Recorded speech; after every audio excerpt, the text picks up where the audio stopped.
Today, we're going to talk about the testimonies of the redeemed. And you might think, well, who is this redeemed? It's us. We are the redeemed. We've been redeemed from our life of sin. And our testimonies are our stories. Now, Jesus told a lot of stories. He told parables, but he told stories. He blesses you for you to be able to tell your story, to tell of those moments in life where you've overcome whatever it is, sickness or stumbling blocks or bad decisions. We need those stories in a broken world. It's an expectation for us to go and tell those stories.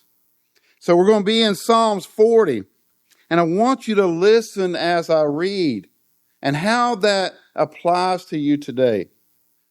How it asks you to cry out to Jesus in prayer.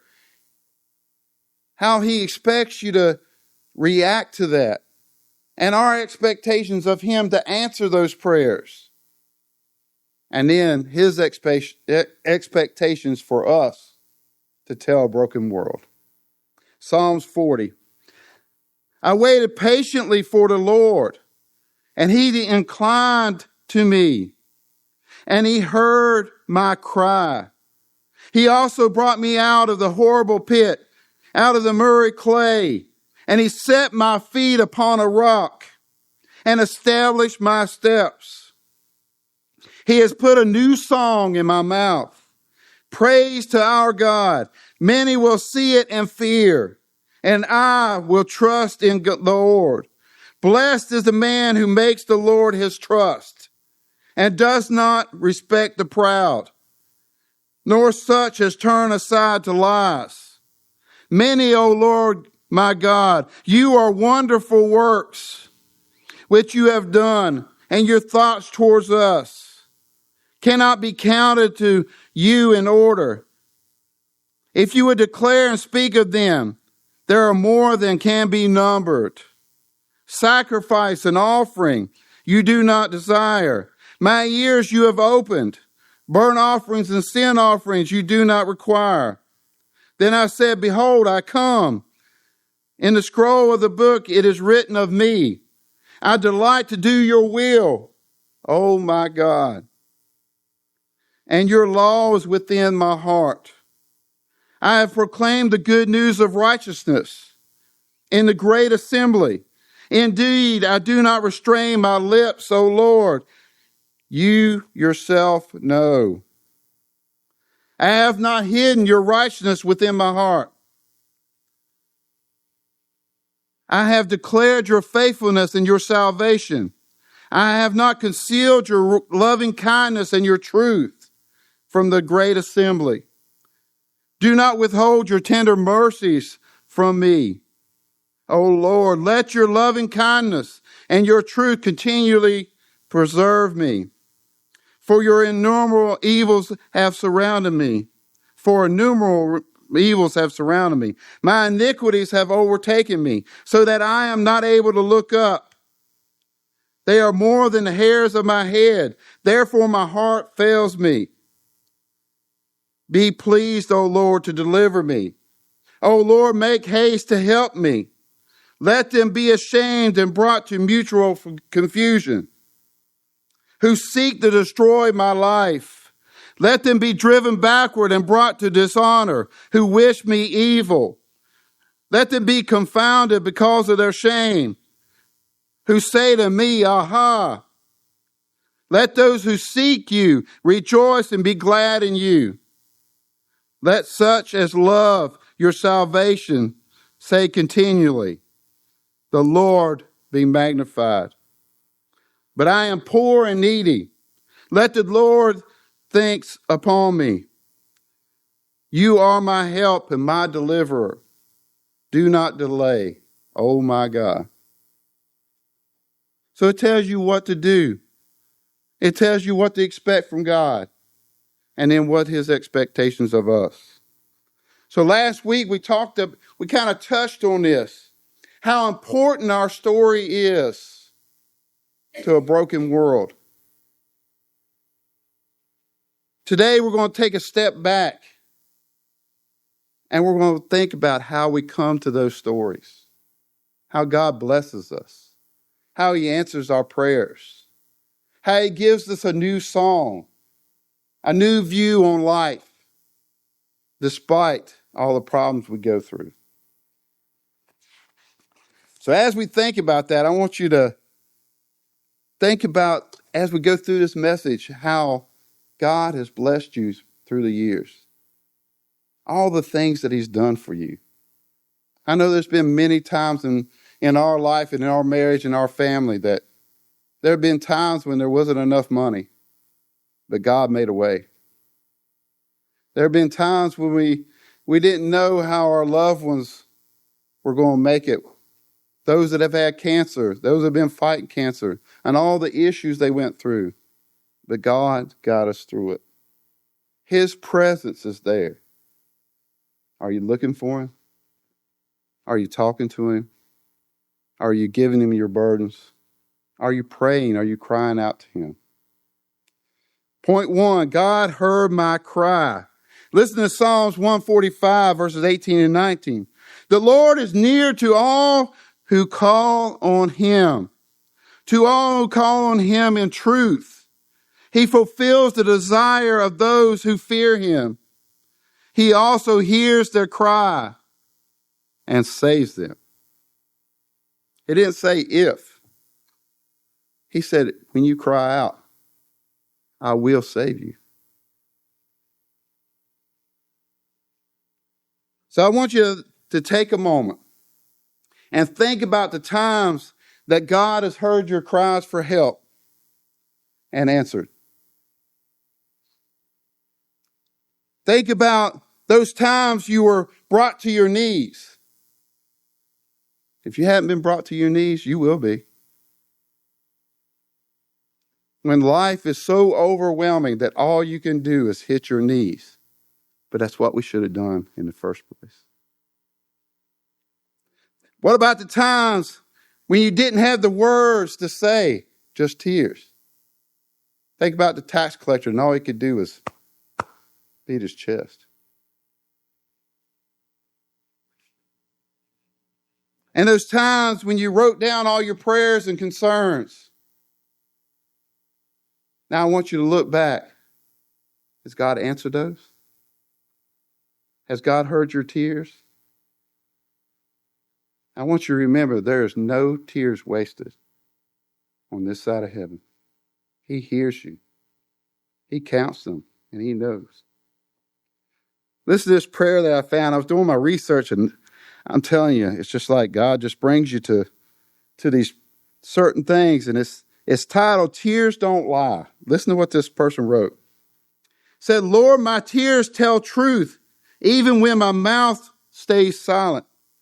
They carry the weight of my battles and the depth of my faith and the cry of my heart. You said you keep record of every tear, and I believe none of them are wasted. Tears don't lie. They reveal the places I cannot fake, the wounds I cannot hide, and the strength it takes to keep standing. Lord, turn those tears into testimony. That's what we're talking about today. Turn my weeping into joy. Turn my brokenness into breakthrough. That's something. That's exactly what we're talking about today. So I want you to think about those times, the tears that you shed. But I want you to look back at the answers that God gave you. We need to share those moments. We need to tell the broken world about that. They're going through the same thing as you are. But the difference in them, they don't have Jesus in the fighting the battles. Point 2, God brought me out. Let's look at 2 Samuel chapter 22, verse 20. He also brought me out into a broad place. He delivered me because he delighted in me. I promise you, he delights in you. He loves you. He loves you more than you could ever know. So no matter how dark places you have been, or how fierce your battle is today, and some of us are fighting some fierce battles. Some of them you've shared, some of them you haven't. God says, I brought you out. I didn't leave you there. Israel turned their back on God. They were put in slavery for 400 years in Egypt. They cried out to God. He heard their cries, and he sent Moses to take them out of bondage. He'll do the same for you. He doesn't forget us. He doesn't dismiss those tears. He gives us moments. He gives us testimonies of faith. He wants us to be able to look back and testify, to tell others of his loving faithfulness, his goodness, his loving kindness. This world needs to hear it. No matter what battle you're facing today, there'll be more Goliaths. And just like that young man that stood before Goliath with just a sling and a stone, you can win. You can overcome. And you can have a story, a testimony, a story of redemption. So I have a question for you. Are you sharing your burdens with others to help carry? Or are you trying to carry it on your own? Guess what? That's what a church family's for. I'll be glad to pray with you anytime. Share those burdens. Share those burdens with a loved one. Share them with a church member. So we can pray together. We can get specific. We can have names. We can have answers to what is going on through prayer. Are you sharing those moments of God bringing you out, bringing you through, and lifting you up? Sometimes more than just lifting you up, he's carrying you. Are you sharing those moments? Why is that important? Lives depend on it. Your soldiers. Lives depend on you telling your story. So have you told those redemptive stories? God brought you this far. He's not going to let you down. He's never let me down. I've let myself down. I've doubted God. He's never. He's always ready to fight for you. Let him finish what he started in you. Don't give up. God is still working with you and through you. The creator of the universe works through you. That's mind-blowing, isn't it? Point 3. God gave me a new song. He gave you joy. He gave you peace. He gave you a reason to continue. Sometimes that's all we're looking for, a reason to continue. He gives you that reason. He gives you a reason to take a step. Those steps of faith. Where you don't know what's coming, but you take a step of faith. Listen to Psalms 40, 1-3. We read that earlier. I waited patiently for the Lord, and he inclined to me, and he heard my cry. Remember, it didn't say, if I hear you. He said he heard my cry. He also brought me up out of the horrible pit. He will not leave you in those situations that you find yourself in. He will lift you out of that murky clay, out of those ashes of disaster. He will bring something good from your mess. And he set my feet upon a rock. He doesn't need you to build his foundation. He's already built it through Jesus Christ. All you have to do is stand on it and learn and grow in your faith. He's put a new song in my mouth. Praise to our God. Many will see it and fear, but I will trust in the Lord. You ready for him to do a miracle in your life? When those say that cancer can't be cured, he can do it. He is giving you a new song, a new view of life, giving you a new view of the situation that you have before you. I'm sure when David stood before Goliath, he looked at him. You think he saw a giant? He just saw somebody in his way that God was going to take down. He trusted. He believed. He believed that stone was going to be enough.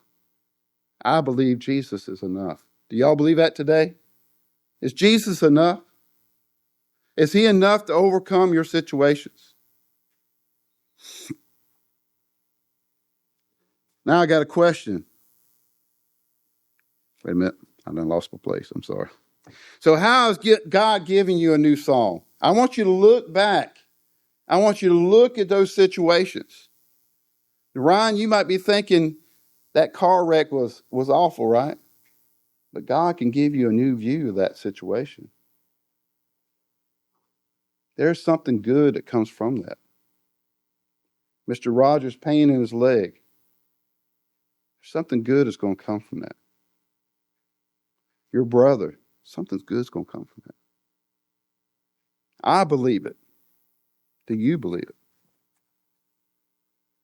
God has given us a new song. Maybe one day, God brought to light how he is working in your life. Maybe you're driving down the road and suddenly you remember a prayer that he answered. And this prayer seems so important that you want to tell the world how God worked through your life, how God changed a situation that seemed hopeless into hope. Did you tell the world of your redemptive story? What are you waiting on? What's holding you back? I bet one thing is doubt. Push that doubt out. Remember, we serve a God that works in and through us, that created the whole universe from nothing. Let those atheists try to explain that. Give them 2 rocks and tell them to make something wrong.